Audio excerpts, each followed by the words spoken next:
একটু উনি বলেছেন, এটা যদি আমরা স্মরণ রাখতে পারি তাহলে আমাদের উপকার হবে। তবে হ্যাঁ, এটার যে উপস্থাপন যে পদ্ধতি এটা হয়তো অনেকেই মনে করতে পারেন যে আরেকটু পরিশীলিত হলে অনেক বেশি প্রভাব বিস্তারকারী হতে পারত। সেটা ভিন্ন বিষয়। যদি পরবর্তী পর্যায়ে উনি এটাকে পুনর্লিখন করেন তাহলে বিষয়টা একটু এই দৃষ্টিভঙ্গি সামনে রাখলে ভালো হবে। তবে আজকে যে সময়টাতে আমরা আসছি, এটা পড়াশি শিক্ষাটা কিন্তু অনেক বেশি গুরুত্বপূর্ণ। আজকে আমরা পুরো বিশ্বব্যাপী এক ধরনের যুদ্ধ শুরুর ঢঙ্কা বা আওয়াজ আমরা শুনতে পাচ্ছি। আমরা জানি গত রাত্রে আমেরিকা ইরানের যে পরমাণু প্রকল্প, 3টা বড় পরমাণু প্রকল্পে বোমা হামলা চালিয়েছে।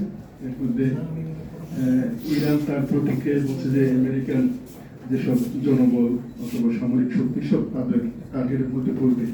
তার মানে সব দিকে একটা অস্থিরতা, একটা যুদ্ধের বিষয়। আমরা ইরানের যুদ্ধ যেটা দিন 10 আগে শুরু হলো, এটা প্রথম দিনেই তাদের জেনারেলদের প্রায় কয়েক ডজন জেনারেল এবং বিজ্ঞানী নিহত হন। এই যে নিহত কিভাবে হলেন সেটা যদি ইতিহাস আমরা দেখি তাহলে দেখবো যে ইরানিদের মধ্যেই এই কিছু সংখ্যক ব্যক্তির বিশ্বাসঘাতকতার কারণেই এই ক্ষতিটা হয়েছে। এবং এখনো পর্যন্ত ইরানের ভূখণ্ডের মধ্যে আমরা ইসরায়েলের ড্রোনের কারখানা আবিষ্কৃত হতে দেখি। এবং এখন যেসব সেনা কর্মকর্তারা মারা যাচ্ছে অধিকাংশ হচ্ছে গুপ্তঘাতকের হাতে, তার মানে ইরানির হাতে।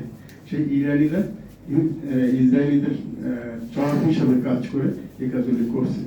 আসলে প্রত্যেকটা দেশের বিপর্যয়ের জন্য যারা সরাসরি সংঘাতে, সরাসরি যুদ্ধে পরাজিত করতে পারে না, তারা এই পথটা বেছে নেয়। এটা পলাশির যুদ্ধের সময় যেমন আমরা দেখছি, যে জগৎ সেতুর কথা বলা হলো, এরা যে ষড়যন্ত্রের মাধ্যমে পলাশির নবাব সিরাজউদ্দৌলার পতন ঘটিয়েছিলেন, সেই কাহিনীর পুনরাবৃত্তি কিন্তু সব জায়গায় দেখি।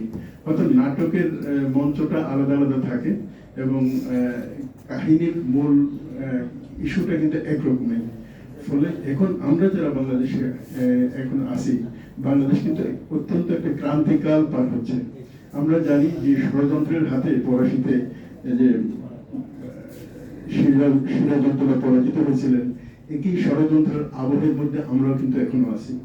ফলে এই পলাশির শিক্ষা যদি আমরা না নিতে পারি এবং যে শিক্ষা এবং করণীয় কথা আমাদের প্রবন্ধকার বলেছেন, এটাকে যদি গুরুত্ব দিয়ে না বুঝতে পারি, উপলব্ধি না করতে পারি এবং করণীয় ঠিক না করতে পারি, তাহলে এ ধরনের বিপর্যয় থেকে আমরা আগামীতে মুক্ত থাকবো তার কোনো গ্যারান্টি নেই। তো যাই হোক, আমি এই কথাগুলি বলেই আমার কথা শেষ করতে চাই। আমাদের প্রধান অতিথি হতে আসবেন। আমি ব্যক্তিগতভাবে